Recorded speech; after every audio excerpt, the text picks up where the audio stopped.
Uno direbbe, vivo a Milano, in un posto civilizzato. Sì, certo.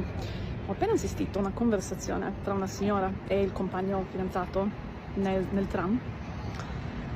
In pieno centro, la signora è stata accostata da due ragazzi vestiti bene anche, giovani, italianissimi. Le hanno detto, ci devi dare la borsa.